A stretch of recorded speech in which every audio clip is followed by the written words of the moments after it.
Hello, everyone. Thank you so much for joining us today. You are looking at Yolanda Levisi Cousins, property attorney at Levisi Cousins Attorneys, where we specialize in immigration law, property law, and estate planning, but in general, helping our clients by providing efficiencies to help them invest in South Africa with tax and estate plan integration. Now, with me here, I am joined by Advocate Chepcheng, who is practicing law in Kenya, and we are going to be talking all things property and business law for international investors, global investors, the diaspora interested in Africa, whether it's South Africa or Kenya or even other parts of Africa. As you will see, we are going to be doing a series on other parts of the African continent. So me and Advocate Chepcheng, we're going to be covering all things property law and also business law in Kenya. For you as somebody that might be interested in investing in real estate in Kenya and also maybe starting a business and how you can do that. As you know, we are heavy on due diligence in everything that you do, especially when you are navigating a jurisdiction that you are not familiar with. And that is why we always connect you with our trusted attorneys that specialize in different areas of law that we like to assist our clients in different parts of Africa. So thank you so much for joining us, Advocate. And I am excited for all the topics we're going to be unpacking today. And I think, if you allow me, every time I ask you a question, I will be telling you how we do it in South Africa so that you can tell me how you guys do it in Kenya. And I think that's going to make things a bit more interesting so that people can see that it might sometimes be the same, but then there are other differences that one might need to be mindful of. Is that okay? That's okay. Yeah. Okay. Thank you Perfect. so much, Linda, for that nice introduction. It's good. My name is Chepcheng, as you've mentioned and indicated. I'm an advocate practicing in Kenya, and it's pleasure meeting with a colleague also who practices. I thought, although in South Africa, you said you are an attorney. Yes, right? I am an attorney in South Africa. We have attorneys and advocates. So people like you, whom we refer to as advocates, we normally work with them when our client's matter is going to the High Court, for instance, and they need to be represented in terms of, in litigation. That's where you would speak on behalf of our clients. So attorneys would brief advocates to go and represent their clients in court. So that's where you do the communication on behalf of our clients to convince the judge to find in our favor. So that's how it works in South Africa. Pleasure. It is good that, but I know in as much as we might have that slight difference, there are so many things that in common. Normally, we are accused as Kenyans that our constitution is entirely borrowed from South Africa. So I know in terms of course, other than the aspect that we are all African and Africa is our business, there are so many things that we share in common. Yeah, as you've mentioned, I do practice at a firm that I established, Chepcheng and Company Advocates here in Kenya. I, of course, attend to court matters in our system. As once you've been admitted as an advocate, you get into the field of practice. Of course, there are several fields that you can always venture into, but one of those ones that we've chosen today that I'm glad to share is the one on the issue of property ownership and business, which is our core business. Of course, now that the world is a global stage, there are so many of our clients within and outside of Africa who we intend to invest and do business in these countries. So we do have invested a lot, and we are ready for our clients to provide the necessary assistance when they want to join these of our countries, of course, from your side as in South Africa, and also of all of our colleagues and partners that will join us much later, and even as in our interaction to try and just ensure that our clients are well advised and guided in terms of legal issues. Now, you've started with issue of property. Property, of course, it's like the ultimate thing. Whenever they say when God made man, the first thing is he placed him in a garden, which is entirely the essence. Every human being wants to own something. Property is they say it's a resource that you cannot expand. It's normally fixed like that to eternity, and it's a key resource in terms of wanting to develop. If it's business, it has to sit on a property. If it's anything, it has to sit on a property. So property is the core of all our businesses, and it's a key resource all over the world. That's why the world is key in terms of the sizes. What is the size of Africa? What is the size of Asia? As in, the size is everything, and properties, of course, it's everything to do with boundaries. Now, in terms of property, as a foreigner, whether you are a foreigner, you can always own property. Yeah, I love that you covered that question. I love that you start there, because most international investors or the diaspora who are looking to return to the continent, or maybe somebody that is from America that is interested and has a heart for Africa, might wonder, am I able to buy property just with my passport? And I'm glad that you covered that even foreigners, non-residents can purchase property in Kenya. The same is true for South Africa. So you don't really need to have papers or your immigration documents ready before you can buy property.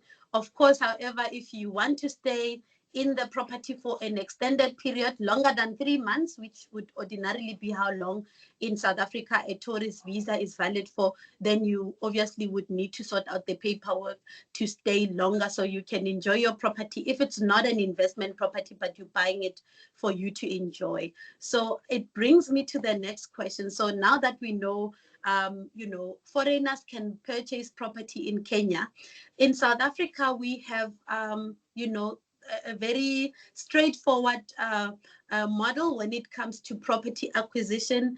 And I say straightforward as a lawyer, but obviously for the common investor, that is not something that's straightforward, which is why we are taking time to actually share information so that people can know exactly what it is they need to before they take any action when investing in property. But in South Africa, typically when you purchase property, you end up with a title deed. And a title deed is a document that would show that you own the property. It's in your name. It has been transferred from X to yourself, and it will also show that you've purchased it on this date, and more details regarding the property will be contained on the title deed. However, that is a mode of, that is a means to convey ownership. However, we also do have leasehold, and most people talk about the 99-year lease, which is what we also have here in South Africa, although not very common, but we do have it. In some estates, they have you will not acquire ownership in the form of a title deed, but you will acquire leasehold rights. Now, I want to know how it works in Kenya. When one buys property, what can they expect? Because I think the most important thing is they need to know what to expect so that nothing is a surprise in the process of that property acquisition. So what do they end up with when they purchase property? Now, you've talked about leasehold and the freehold. In Kenya also, we have two regimes of ownership of title. There is a freehold and there is a leasehold. Freehold is where you have indefinite ownership of that property, or absolute ownership. You own it to eternity. And then leasehold, limited to 99 years, just as you've indicated, as is the case in South Africa. And that is the one that actually can be owned by foreigners. Mm-hmm. The freehold is exclusively reserved for the citizens of the country in Kenya. The leasehold are the ones that are now, they can be taken in by foreigners. But also we have citizens who have a leasehold title. Okay. Because at the end of the day, the title deed is the proof that you own that title, or a certificate of lease. Those are the two documents that will show that. And of course, the records are maintained at the Ministry of Lands in Kenya. And the leasehold, the difference between the leasehold now, because of course one would ask why there is a difference between the leasehold and the freehold. The leasehold is that there is a limitations of the period you can own the title, which is limited to 99 years. And the other one is own it absolutely to eternity. So those are some of the difference, that if you are interested as a foreigner to own land in Kenya, the expectation is that you will get a leasehold title. If the property that you intend to purchase happens to be, maybe it's freehold, it has to be converted. It has to be converted into a leasehold for you to own, because the law says that if you are a foreigner, you can only own a leasehold. So you can actually target a property that is freehold, but it has to be converted into a leasehold for you to own, or it automatically reverts back. Because initially there used to be guys who would buy land. So once the person who intends to sell the land to you as a freehold, for instance, and then you acquire that land, the land will be converted into a leasehold, which means you can actually target properties that are freehold, but it has to be converted into a leasehold for you if you are a foreigner intending to buy land in Kenya to own that property. Yeah, so that is one of the key differences that in our legal ownership of property in Kenya is the leasehold. Now, there is also another difference is on the aspect that when you are owning a leasehold property, there is a rent that is charged on that property that is paid annually. But it's a small percentage of money that is also expected that you will be paying, because when it's a leasehold, it means the government is the owner of that property. You are just a lease. It's like you are a tenant in that land, a tenant for that period of 99 years. But there are some rents that you're supposed to pay on an annual basis to the government of Kenya, and there are rates. So there are land rates and the land rent. The land rent you pay to the national government, the land rates you pay to the county where that land is located to. That is the local jurisdiction of that property. So in Kenya, we have like several counties. I don't know how it is in South Africa. So there are several counties, there are several governing units that are within the country. So if it's you've heard about Nairobi, it's a county on its own. The rates you will, if the property is within Nairobi, you will pay the rates to the Nairobi county. If it's in a place like Nakuru, you will pay in a Nakuru county. So the rates are normally, but it's a small percentage. It's not a lot of money, but it's just a small rates that you normally pay, because those properties are majorly within the urban settings. So they are normally used for commercial purposes or businesses. So the presumption is that you're doing business, you're making money. So there's some small income. So the rates are just a small figure that you'll have to pay to the government for you to continue utilizing this property. And you do, of course, as long as you're within that timelines that we given, that is 99 years, you can always utilize the land. Of course, one would ask, what happens once these 99 years is over? Ordinarily, you have the priority. The owner of that lease is normally given the first priority to renew this lease. Not unless now the government intends to use this property for public interest or other social or public use. That is when they might now fail to renew your lease. But ordinarily, in many cases, it is the person that you've been given that lease has the priority to renew that lease, as long as he maintains the conditions that are given and continues to pay the rents and the rates as required from time to time for you to clear as the leaseholder. Okay. Yeah. Okay, that's very interesting. And I've identified quite a number of, contrasts when, thinking about South Africa. So you are saying the government obviously would have the discretion to renew the lease.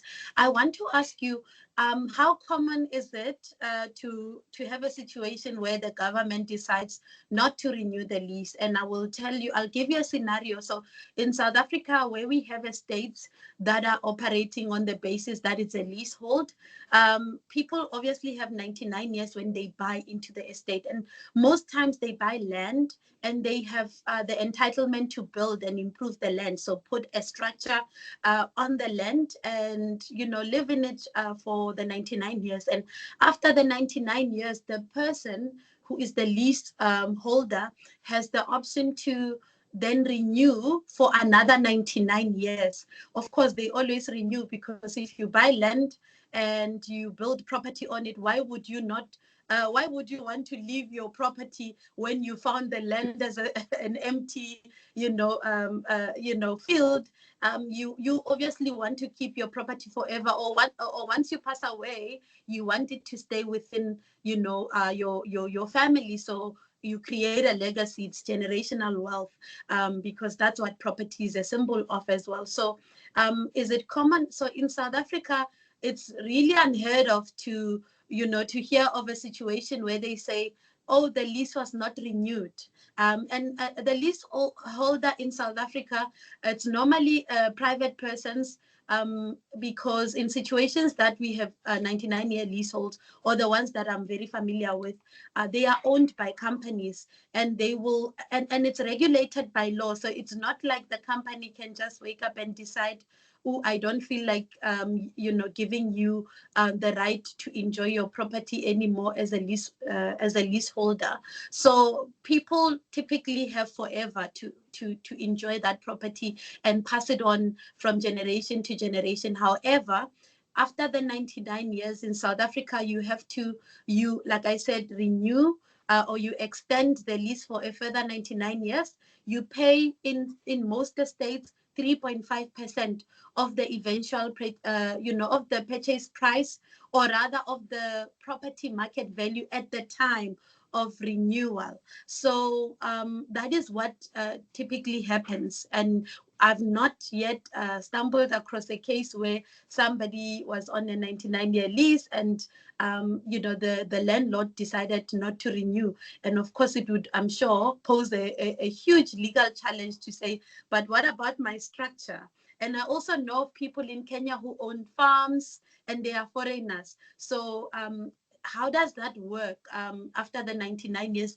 Are there any cases where they've had difficulty having the 99 years renewed, or is it just always known that no, there's not going to be issues when it comes to the renewal? So there's security of tenure. In many cases, I think as you've just indicated, it is very. I've never had a scenario whereby somebody has been denied a lease. It's very rare. I think it's just something that is put there. It's a legal requirement, just in the law. But the implementation bit, I would say that probably 0%. It has never been. I don't think there is circumstances whereby somebody has been denied the renewal of a lease. So it is as good as actually a freehold, if you ask me. Other than, of course, the taxes and the rent and the land taxes that you're supposed to pay. It is in a very rare circumstances will they deny you the renewal. And maybe I would say, probably this is just from my head, if the government maybe intends to, maybe assuming that property sits in a place that is, the government intends to do a development. Because normally they say, and if there is a public interest use to that property, that is an exceptional circumstance where the government will say, hey, I think we are not going to renew this because wherever the land is located to, they intend to expand or do something that is of interest to the public. That is, maybe those are some of the instances I would say that the government may decide to deny you the renewal of the lease, which of course again is very rare, because the government still has a lot of things to do other than to just go focus on properties that are leasehold, that are owned. And in many cases also, if such situation would come, they are not going to wait for you to. They are not going to wait for the lease to expire in any case. Those are circumstances that might happen when you are still within your period of 99 years. Maybe they want to expand, and that one they will have to probably compensate you, because now if it is an expansion or setup of something that is of public, they will tell you now, unfortunately, maybe these are places that we've already marked for such development, and this property of yours is going to be affected, and perhaps maybe compensate you or give you another alternative. But to cancel your lease, I have never come across of such situation. Yeah. So Okay. No. which means anyone who is a leaseholder should not be worried about his property being taken, because I know that is the major concerns. As in, after 99 years, I've developed, I've done this and this and this. Why would the government actually take away my property just because they don't want to renew the lease to me? But now, you see, now the good thing is the lease actually has some conditions. So if you've done all this, the government will still be kind enough and extend the lease for you. They don't have any reason, because at the end of the day, they are collecting something from you. Yes, yeah, that's very true. No, thank you so much for that. That's very informative. And I think the same is true in South Africa. I've never heard of a case, like I said.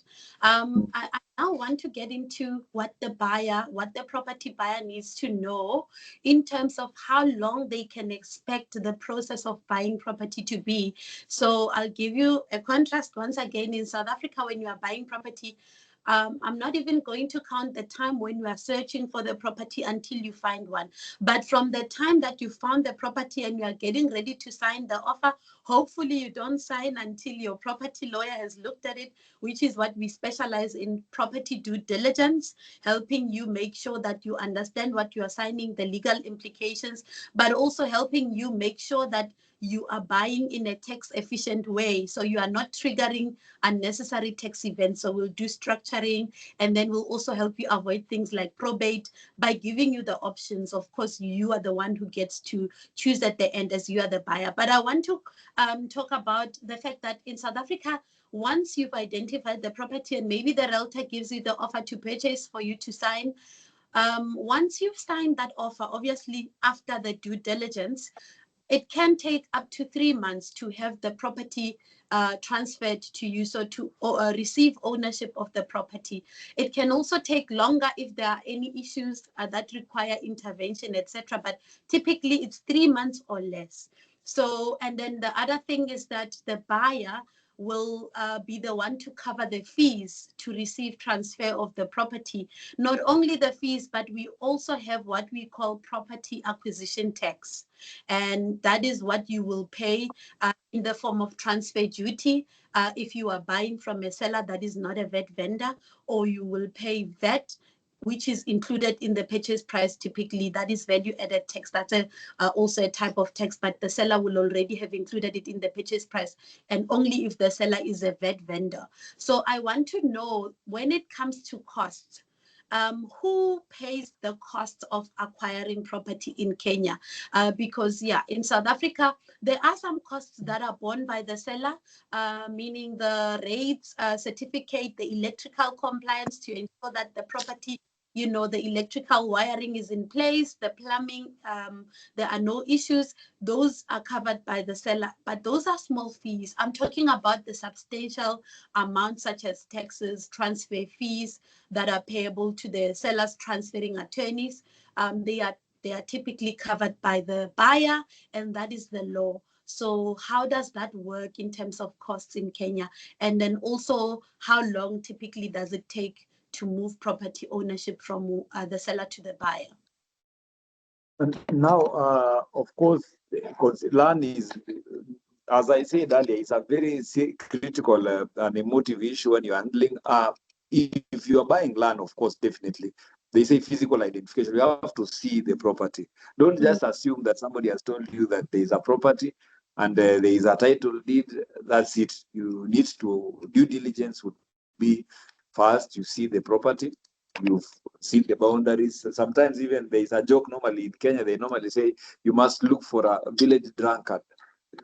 And just do some inquiries. They might look like they don't know, but normally they get some information so that from the neighborhood nobody has something against that property, because of course there might also be legal disputes over that property. So in as much as all the documentation are available, they might also have some serious challenges in terms of there are some people who are eyeing that property. They have gone to court or such kind of things. As an interested buyer, you might not have the benefit of knowing such things because probably maybe you want to buy the property, you are not yet in that country. Who will tell you that maybe somebody has an issue against that property? You might find yourself, you are in the property, then somebody comes, shows up with a pang or a room who wants to chase you out of that place. So it's good to visit physically and just know a few neighbors to establish there is nothing or anyone that claims that property other than the person who intends to sell it to you. Now, in terms of cost, the transfer fee, you've talked about the South African, the person who buys the land is the person who is entitled to pay the cost, the transfer. That is, there's a tax that the government will charge you. We call it stamp duty charges that are normally paid to the Kenya Revenue Authority. Normally, for a leasehold, it's normally 4% of the value of that property.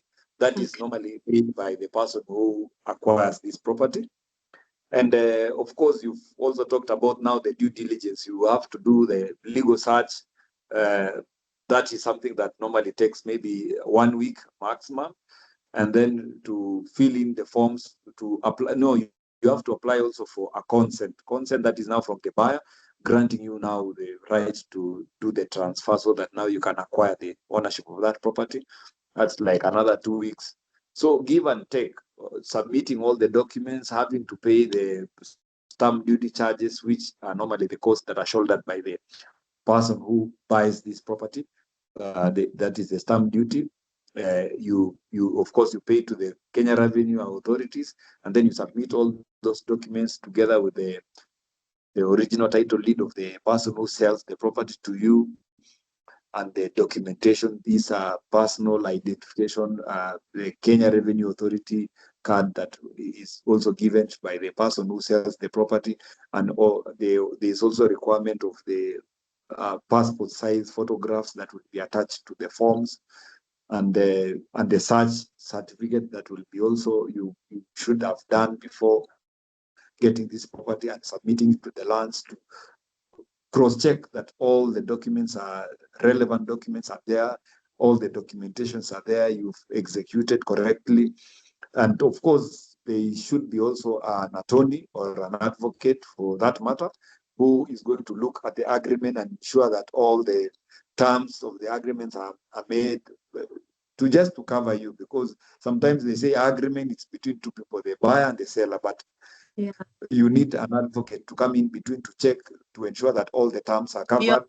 So that ordinarily there is a requirement that within 90 days, we had a recent decision by the court that all agreements are supposed to take 90 days, as in after you've agreed, if you're paying it in bits, but it has to be within 90 days. You've completed your payments, and now you're in the process of making the transfer of the title, which is basically almost that period of 3 months. You should be done within 3 months. You should be done with a final transfer, and you have your certificate of title or lease certificate, for that matter, if it's a leasehold title. So I think it's within that 3 months. Okay. No, it sounds like a very involved process, just like here in South Africa. So in South Africa, the law requires that only a property attorney who is qualified. So we have attorneys, and then we have property attorneys. So an attorney is not entitled or allowed to register property transfer at the deeds office. It's an attorney who also has written special board exams for property, to specialize in property transfers. So that is the requirement. And that attorney who moves the ownership from the seller to the buyer is typically selected by the seller, not the buyer. Of course, there are some exceptions, because the buyer also brings money, and the way we've negotiated for our clients is we've managed to get, a decent agreement between the two parties to ensure that there's no bias, because the attorneys that will be dealing with the transfer are typically going to be following the instruction of their instructing client, which is the seller.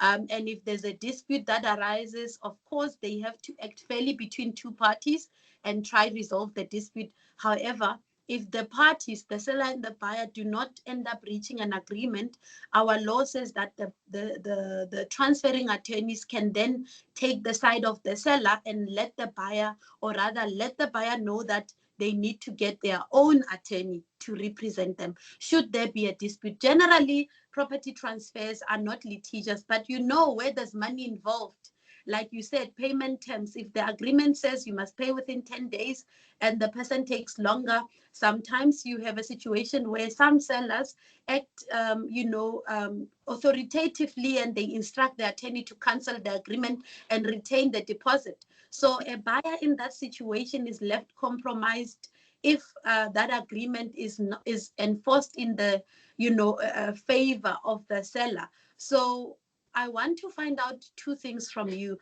What is the requirement in terms of who can handle the paperwork? Can a normal person buy property and do everything required to move ownership, or can it only be done by a professional such as an advocate or an attorney? And number two, who chooses that attorney to deal with the transactions, and what have you found to be maybe some issues that can come about when the buyer is just relying on what they are told by the seller in terms of the transfers and what they need to do, and the buyer maybe doesn't get a lawyer, a property lawyer, to help them with the process to ensure the due diligence, etc.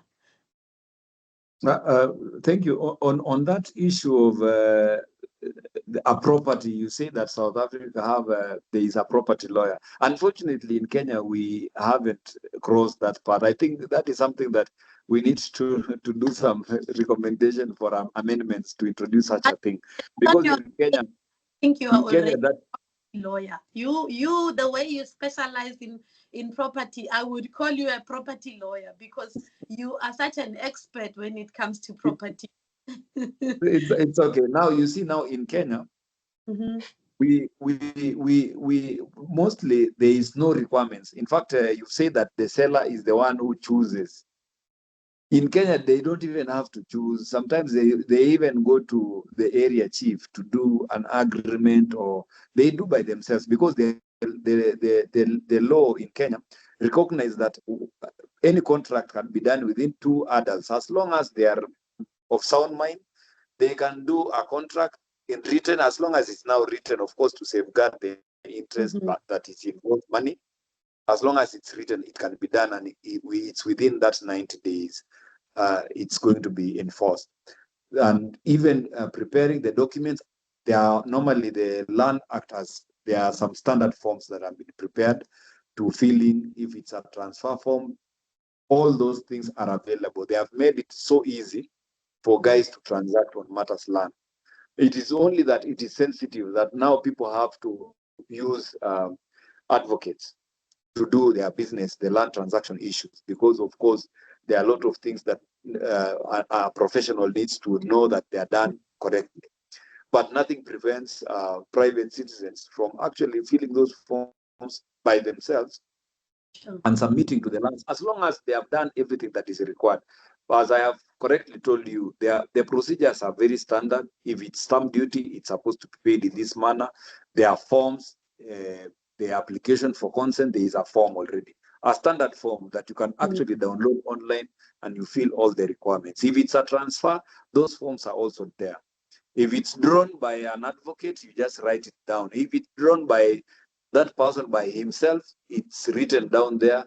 So all those things there, it's open. For us, it's still, I would say they are not reserved for specifically for property lawyers. Another thing that you've also indicated, I think that there's a difference, is that between now the buyer and the seller. In Kenya, they can actually use even one advocate to do all these transactions. But normally, of course, it's encouraged that if you are doing this business, it's good that everybody gets their own advocates, for them just to ensure that all their issues. You see, there are some people who are already fearful, they are suspicious, and at any given time, even if it's an advocate, they will say, no, I need my own advocates to be there to Yeah. ensure that all my interests are taken care of, because not everybody is well versed with the legal requirements and everything, and also even those terms that are put in the agreement for the land. So for us in Kenya here, I think it's free for anyone to do those procedures. It's not necessarily reserved for property lawyers only, and all advocates can actually execute those contracts in Kenya.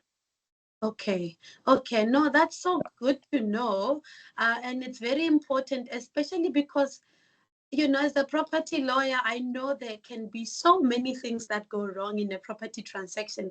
I read all the case law, and it's normally very serious financial implications when those matters go to court. So I'm wondering, you know, for if lay people can draft the contract, and obviously it's easy for a lay person to even forget to cover certain things like your defects. How do you deal with defects in Kenya? So let me give you an example. In South Africa, when you are buying property, the seller or the seller's representative, normally the realtors, they like to put a clause in the contract that says you are buying this property footstoots, which means that you are taking it as it is.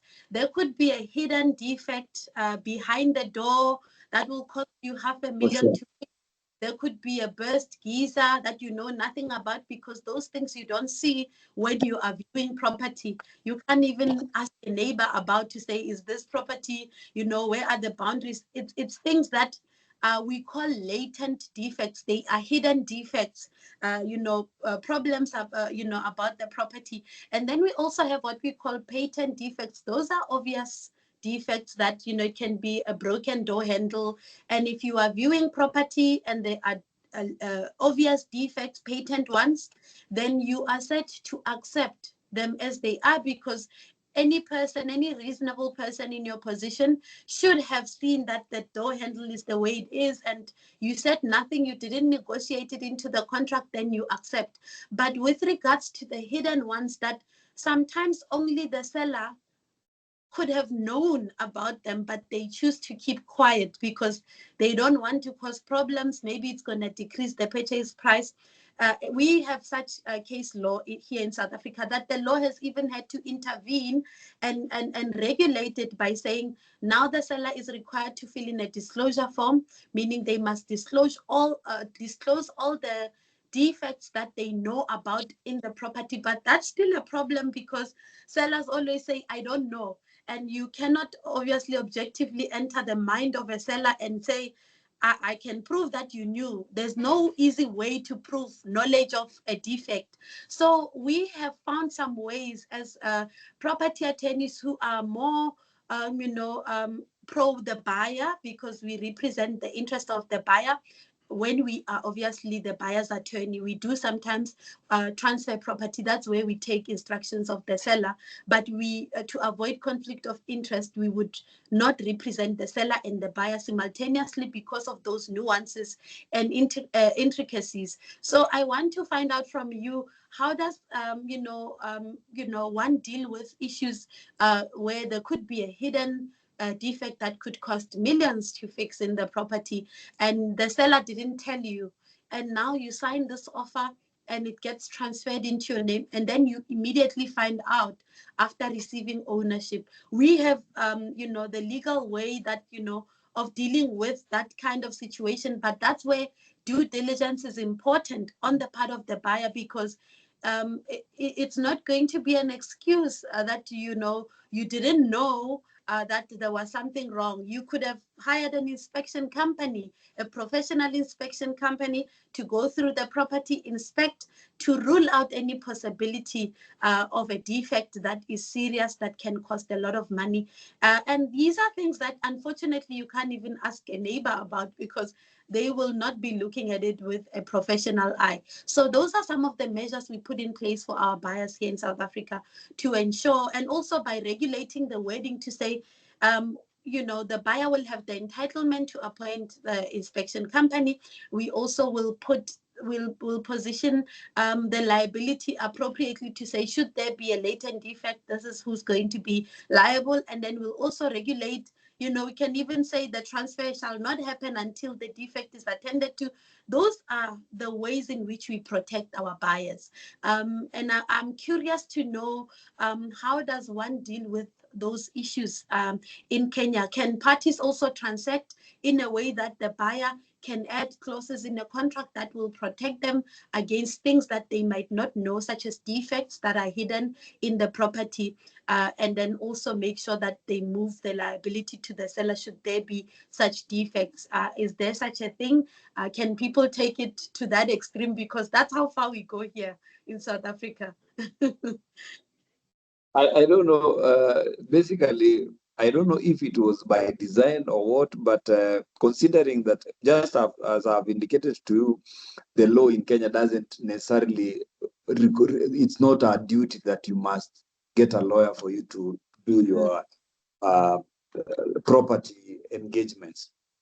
I don't know why I'm saying that. I don't know if it was by design or what, because I think that is when now the issue of litigation comes in, because now we have an array of practitioners now in Kenya, of course, who litigate in court every single day to ensure that those are to cure all these risks that were overlooked during the due diligence process. I'm glad. I must recommend that you guys are doing well in terms of enhancing. I think that yours is more of enhancing the due diligence, because if there is a requirement that the seller has to disclose some of these things, you see now in Kenya there is no disclosure of that. Sometimes there are some situations whereby even parties in Kenya double sell property. Somebody has sold this property to up to 3 people. And now eventually we find ourselves now, this is when now the litigation advocates comes in to go to court and now earn their fees through all these pitfalls that have occurred due to now the parties who engage in this agreement did not conduct the proper due diligence, or sometimes somebody has bought property. Even the government also has a problem, because sometimes you want to transfer the property, they have not even disclosed that there are some structures in this property. So of course, if there are some buildings and improvements, it means that the value of that property has gone up, which means it will affect the stamp duty charges that are going to be imposed on this property. So there are a lot of gaps in terms of if you do not engage an advocate, chances are of you finding yourself litigating over this issue. And there is that law that the ignorance of the law is never a defense. So you will find yourself now having to hire now practitioners who go to court to interpret your contracts, to look into the gaps. Why was this not included? Why did you not disclose this? You did not, because now that one will also be on the person who bought this land.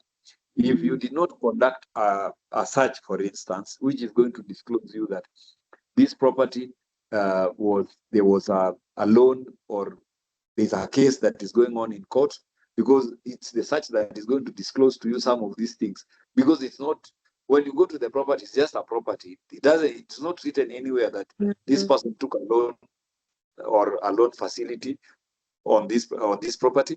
It is not written there that somebody has sued you over the ownership of this property. In fact, just a few minutes ago, when I was telling you that some people came into my office, I was dealing with a client who was actually, he wants us to go to court because he wants the register to be rectified, the land's register to be rectified, because the registered owner actually fraudulently used, I don't know which documents, and he is now the registered owner. So you find that those are some of the challenges that are because of all this.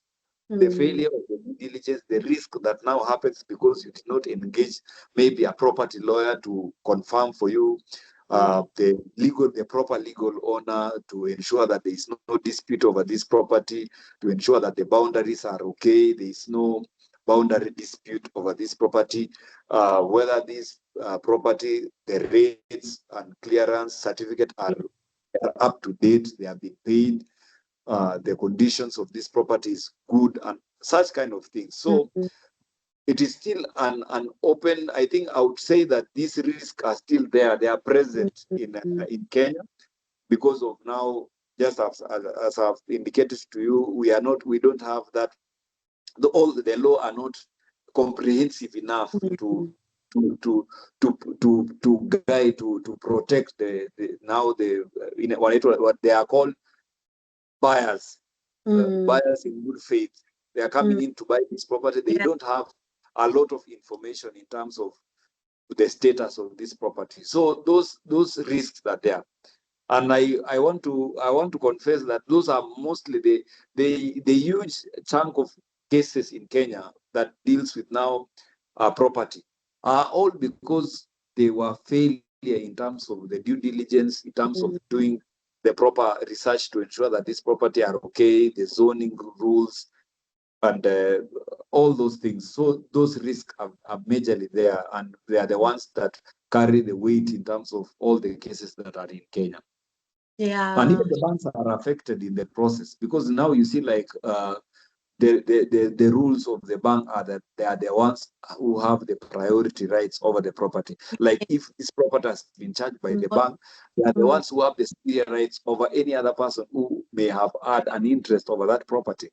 So it means that anyone who bought this property without the knowledge that the bank actually charged this property, you're going to lose. Now you'll have to go to court. Now the court will now give you a remedy that you can sue this person for recovery of the Mm. amount that you paid as a purchase price, which means you wasted your time, you wasted your energy, Mm. everything on that property. Now the only avenue that you have is for you to now go seek for refund of your money Mm. plus cost. But any other thing, because you see now the law will say those remedies are available to you in case you fail to look into this due diligence stage. Mm. But of course, as business advocates or lawyers, it is our business to ensure that we guide the clients the right way, because we don't also want a situation whereby now you invest all your money, then later on we tell you, hey, this property, unfortunately, somebody else has actually bought this property way before you,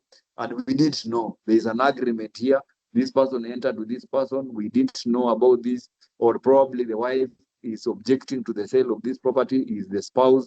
Yes, uh, according as per the law, because this is a property that is owned by, it's a matrimonial property, for instance. And then we'll have to advise you that now you have no option other than maybe to revoke this contract and ask for the refund of your money, because the law would say there is a remedy for you. So Mm. you've not entirely lost. You will still have a remedy. You can go to court, sue for this and this, for the recovery of your money, specific for performance, or any other Mm. available remedy for you in the civil court. So I Yeah. think due diligence is very important. It's Yeah. a very wide topic that the law has not substantively come up Mm. with the rules and laws that are able to guide on and protect purchasers who are intending to buy property in good faith. Yeah. So most of the time, I would say that it would be safe for anyone who is interested in buying land, especially in Kenya, now that maybe your rules are a bit maybe strict in terms of trying to protect the buyers, to use an attorney or an advocate just to ensure that everything on your end is covered. Otherwise, you might find yourself litigating over these issues. By the time Yeah. you are done with establishing whether this property is supposed to come to you or not, you will have wasted a lot of time. You forgot the main purpose upon which you wanted to acquire this property even in the first Mm. place. Yeah, Yeah. that's very true. That's Yeah. very true. I mean, it doesn't make sense to me that you have Mm. to go through the courts to get a remedy for a refund. What about all the time that you've lost? What if the seller's already used all the money?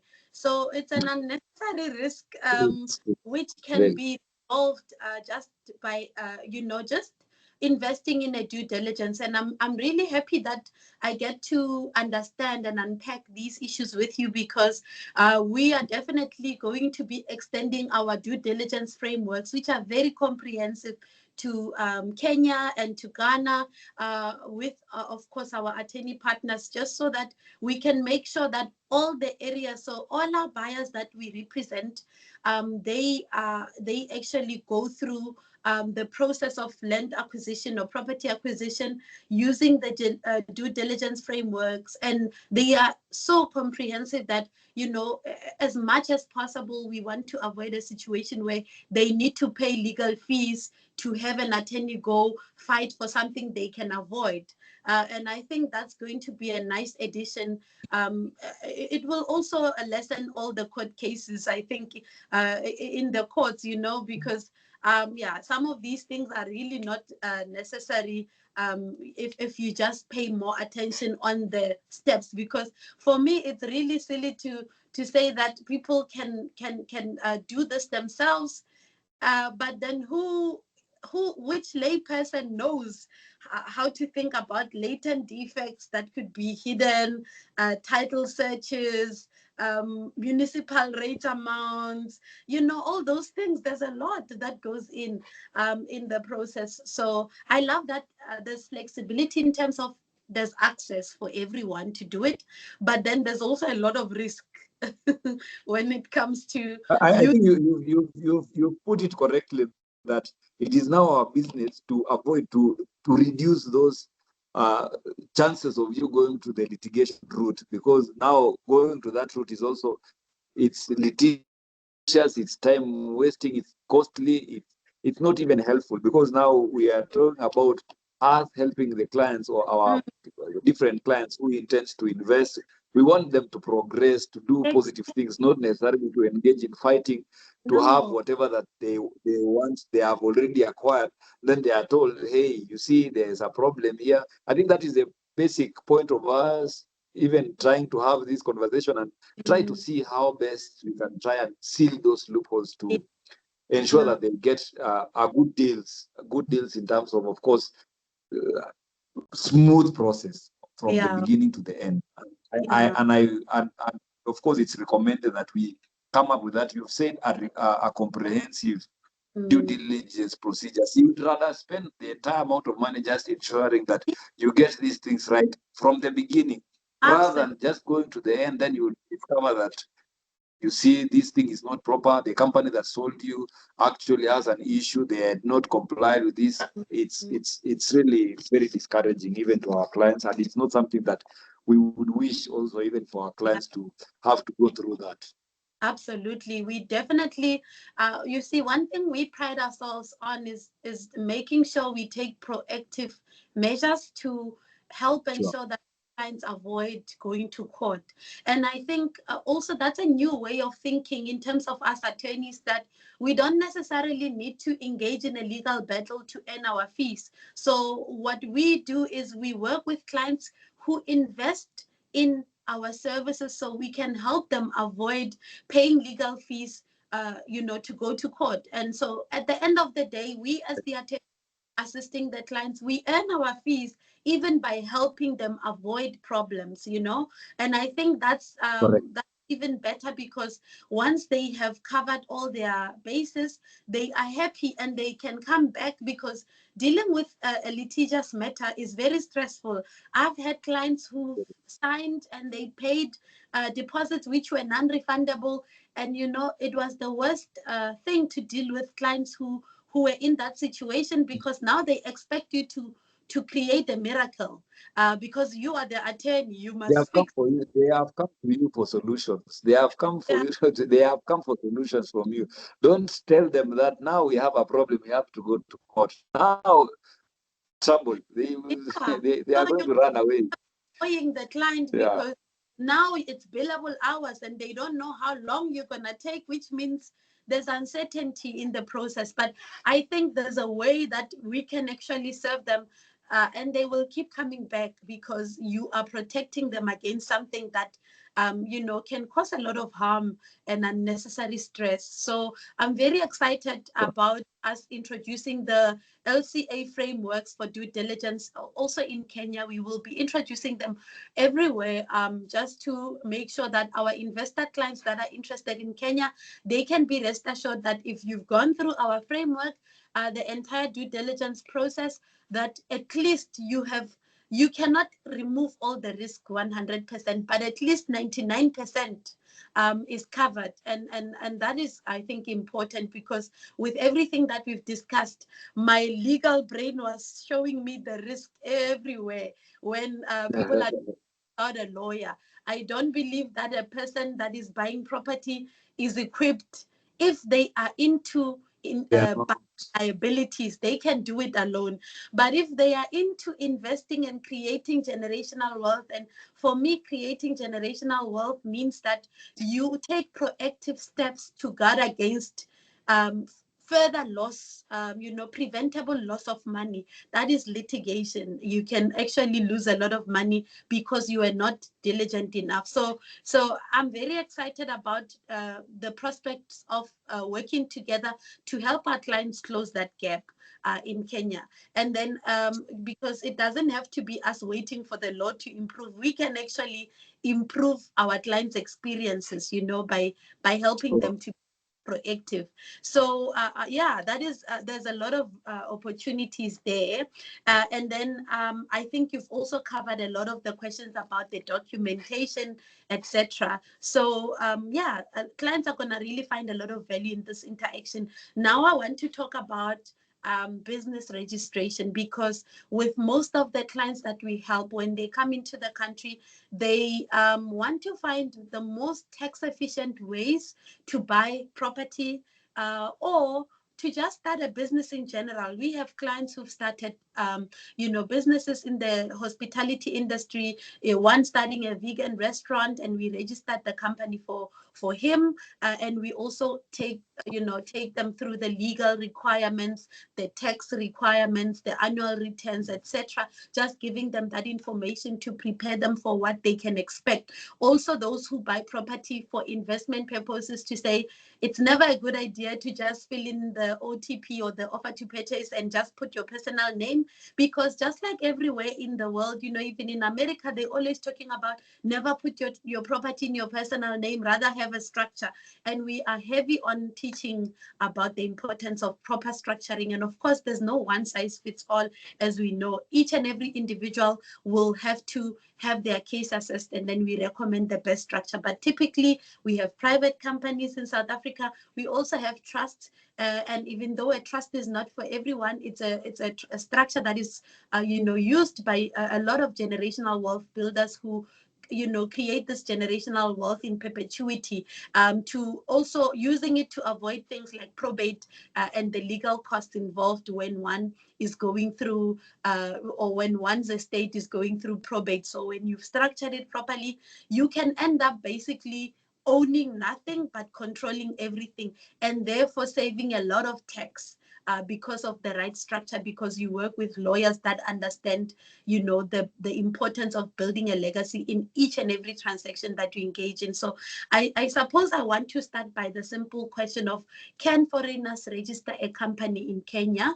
And if so, are there any requirements that maybe are extreme that you want our clients to know about? So in South Africa, anyone can register a company, and you don't need to have a visa. Of course, you can stay in America and own a South African company, and you will just have to obviously have measures in place to say, is this an online company? Is this a virtual company? Or am I running it from America? Or do I need people to be in South Africa to help me run this company? But typically, you don't even need to hire people in your company. You can register it. It can have a bank account, and you can trade in the name of that company.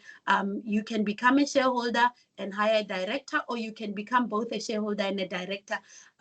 So there are no investment requirements to register a company in South Africa. I know there's another country, I don't know if it's Ghana, where you have to actually invest a certain amount before you can register a company. We don't have that in South Africa, but we do have that when you are applying for a business visa.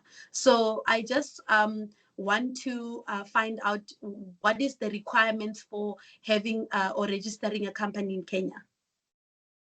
I think just as the South African one, a foreigner can register a company in Kenya fully owned by the foreigner.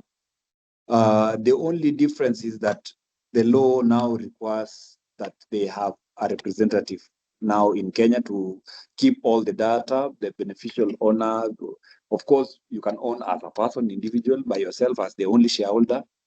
But now the law also requires that there should be a representative who now has the data of the company, the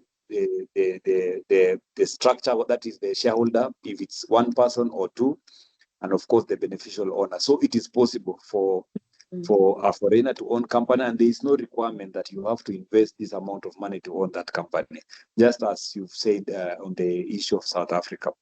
Maybe the only difference is now if you want to do business in Kenya, that is when now the requirement of you must have a capital of 100,000 US dollars to operate or to do business in Kenya. And that would now come in with other, those are the conditions if you want to do business. But just for registering a company, you don't need to be in. Of course, there's also that question that should he be in Kenya? As long as you've executed the documents, you can do it wherever you are, because of course even e-signature is allowed, and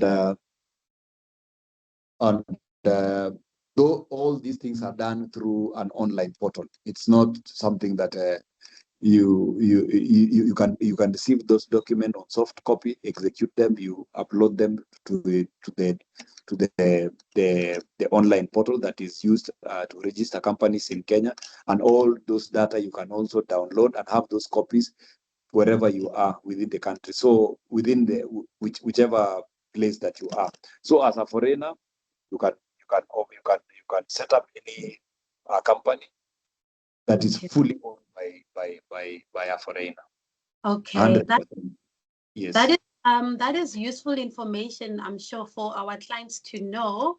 And then you've also covered the question of whether a company can be registered remotely. Yes, that's a yes. And then when it comes to company taxes, so in South Africa, if you're, for instance, let's make use of a property investment company. If you buy property and you choose to be smart with your structure, you register a South African company because you will be using that property to generate income. Then you put the property in the name of the company, which is something that we do for our clients in the process of due diligence. Those clients who are buying with generational wealth building in mind, we actually register the company for them and help them get the property transferred in the name of the company when they are buying property. And then the other thing is we also let them know about what they can expect in terms of tax that is payable and what tax efficient measures they can take to ensure that they don't pay too much unnecessary tax, just by capitalizing on the incentives or the deductions that are available for entrepreneurs or company owners in the country.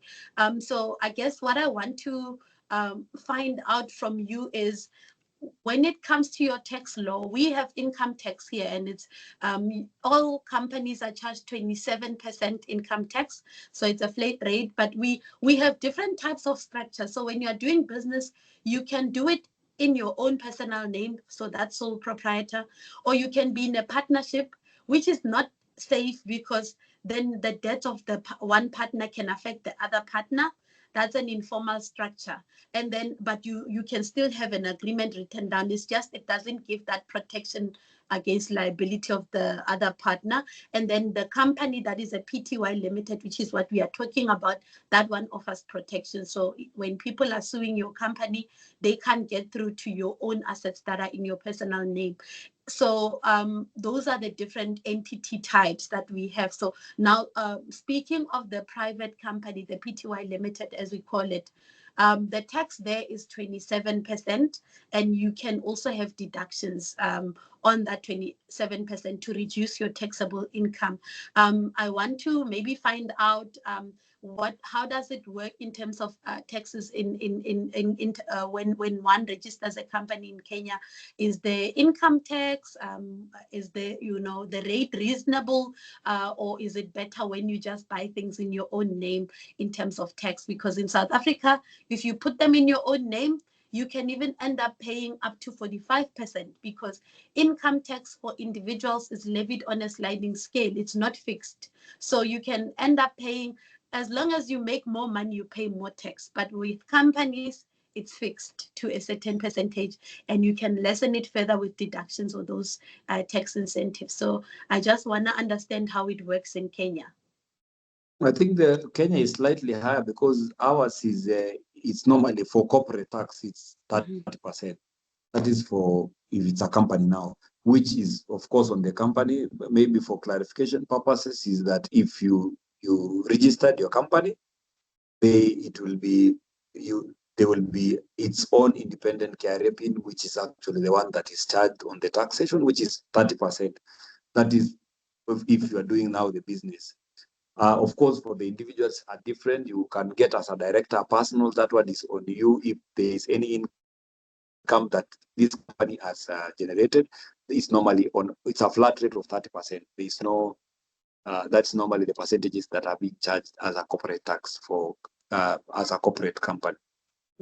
So if it's now doing business, it will be just it's based on now the turnover that is going to come out of this company that you've registered in Kenya, and you are going to be charged on whatever it is. So the filing of the tax is on the company, not the individual. Okay. Yeah. Okay, perfect. So if they are employees, I think there was a time that somebody was asking, I had a client who was asking if they are employees, what normally happens, because you can register a company, it's doing a business in Kenya, you can have your own employees. The employees have their own tax pins. They are supposed to file their taxes on individual levels. So that one is different from the company. The company is going to be assessed on its own as what is the turnover of this company as an independent entity. Because once a company has been registered, it's considered as a legal separate entity. I want to believe that is as the same case also in South Africa. Yes, absolutely. So they should not be worried a lot that there are some taxes that are going to be penalized as foreigners for not filing or as individuals. It's the company. Okay. It's okay. That's very informative. Thank you so much for that, Advocate.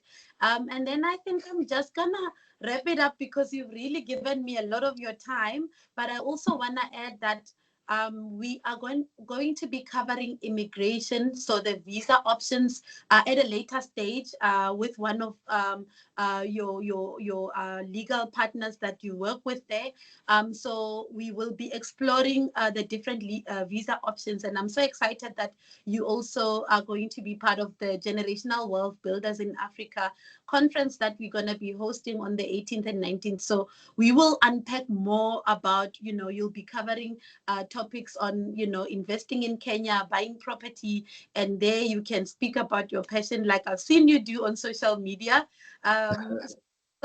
I am sure that our clients are going to find and attendees are going to find so much value in what you will be sharing, and also in what your attorney partner will also be sharing on the different visa options, because I definitely want to learn more about the visa options in Kenya. In South Africa, we do have retirement visas, financial independence visas, your business visa, your relatives visa, your spousal visa. There's many types, and we'll also be sharing on those covering South Africa. And then, of course, because it's for Africa, we're going to be covering Kenya as well. So, yeah, thank you so much for that. And I will let you maybe have, your closing remarks before we say bye to our listeners.